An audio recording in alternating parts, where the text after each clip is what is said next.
Hello welcome back to YouTube channel. അപ്പോൾ ഈ ഒരു അടിപൊളി അത്തപ്പൂക്കളം കാണുമ്പോൾ തന്നെ നിങ്ങൾക്ക് മനസ്സിലാവും നമ്മളിത് എവിടെയാണ് ഈ ആഘോഷം നടത്താൻ പോകുന്നതല്ലേ. മറ്റെവിടെയല്ല, നമ്മുടെ ലക്കിക്കുട്ടൻ്റെ അങ്കനവാടിയിലെ ഓണാഘോഷ പരിപാടികളാണ് കേട്ടോ നമ്മുടെ ഇന്നത്തെ വീഡിയോ എന്ന് പറയുന്നത്. ആദ്യത്തെ കലാപരിപാടികൾ തന്നെ ഗെയിംസ് ആയിരുന്നു കേട്ടോ. നമ്മുടെ ഓരോ ഓണക്കളികളൊക്കെ ഉണ്ടാവില്ലേ, ഓണത്തിന് കുട്ടികളെ മത്സരം നടത്തില്ലേ, അതുപോലെ കുഞ്ഞു കുഞ്ഞു കുറച്ച് കളികളായിരുന്നു കേട്ടോ.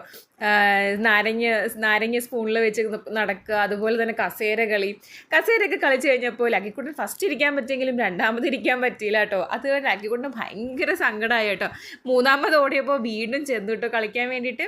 പക്ഷേ അപ്പോഴും കളിക്കണ്ടെന്ന് പറഞ്ഞപ്പോഴത്തേക്ക് കുറേ കൂടെ സങ്കടമായി കേട്ടോ. എന്നാലും കുട്ടികളല്ലേ, ഒരു രസമല്ലേ ഇവരുടെ കളിയൊക്കെ കാണുമ്പോൾ. നമുക്ക് നമ്മുടെ പഴയ കാലമാണ് കേട്ടോ ഓർമ്മ വരിക. ആ കസേര കളിയൊക്കെ കഴിഞ്ഞ് പിന്നീട് പോയത് തൊപ്പി അങ്ങോട്ട് പാസ് ചെയ്ത് കളിക്കുന്ന കേട്ടോ. ഇതിൽ ഭയങ്കര രസമുള്ളൊരു കാര്യം എന്ന് വെച്ച് കഴിഞ്ഞാൽ, ഒരാളെ തലയിൽ തൊപ്പി വെച്ചെടുത്ത് കഴിഞ്ഞാൽ പിന്നെ അടുത്ത ആൾ തൊപ്പി കൊടുക്കില്ല. അങ്ങനത്തെ ഒരു രീതിയായിരുന്നു കേട്ടോ കുട്ടികൾക്കൊക്കെ. പക്ഷേ എന്തായാലും അവസാനം ലക്കിക്കുട്ടന് ആ ഒരു കാര്യത്തിൽ ജസ്റ്റ് ഒന്ന് കിട്ടിയ കേട്ടോ.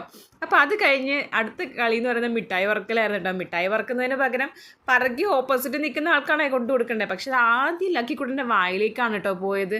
അത് കഴിഞ്ഞ് ബാക്കി പിന്നീട് കളിയുടെ രസം മനസ്സിലായപ്പോൾ എല്ലാവർക്കും കൊടുക്കേണ്ട ആൾക്ക് കൊടുക്കാൻ വേണ്ടിയിട്ട് തുടങ്ങി കേട്ടോ. അതൊരു ഭംഗിയായിരുന്നു കേട്ടോ. ഈ കളികളൊക്കെ കാണാൻ വേണ്ടിയിട്ടും അതിൻ്റെ വീഡിയോ എടുക്കുന്നതും പുറകിൽ പറയുന്ന കേൾക്കുന്നതും ഒക്കെ ഭയങ്കര രസമായിരുന്നു കേട്ടോ കേൾക്കാൻ വേണ്ടിയിട്ട്.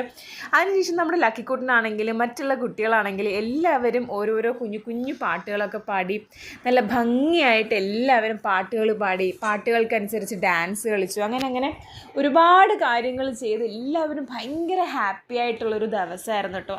അത്രയ്ക്ക് രസമായിരുന്നു. അതെല്ലാം കഴിഞ്ഞ് കഴിഞ്ഞാൽ കുഞ്ഞുമക്കൾക്ക് വിശക്കാറായപ്പോഴത്തേക്കും ഫുഡൊക്കെ വന്നു. പെട്ടെന്ന് തന്നെ സദ്യയൊക്കെ വിളമ്പി, ടീച്ചേഴ്സ് എല്ലാവരും വിളമ്പി കൊടുത്തു, കുഞ്ഞുങ്ങൾക്ക് വാരി കൊടുത്തു. അവർ കഴിച്ചു. അവർ കഴിക്കുന്ന കാണുമ്പോൾ തന്നെ നമുക്കൊരു പ്രത്യേക സന്തോഷമാണല്ലേ. എല്ലാവരും കഴിച്ചു. അവസാനം ടീച്ചേഴ്സും പാരൻസും ഒക്കെ കഴിച്ചതിന് ശേഷം അവസാനത്തെ അവസ്ഥ ഇതാണ് കേട്ടോ ഗൈസ്. നമ്മുടെ വീട്ടിലും ഇതൊക്കെ തന്നെയാണല്ലേ. അപ്പോൾ ഇന്നത്തേക്ക് ഇത്രയേ ഉള്ളൂ. Tata bye bye.